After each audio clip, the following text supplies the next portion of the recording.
Hello, in front of me I've got Hollow Knight Silksong.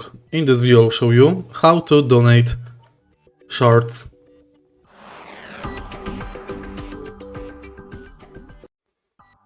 In the beginning, at once, you can have 400 shell shards. These are hardened fragments of shell and bone used in the crafting of tools and traps. But you can also go to this board and select Inspect. As you can see, you can donate your shards. A lot of repairs to be done around here, but I need more materials. All I wish for is some shell shards so I can get to work. Donate, and thanks to this, you can unlock additional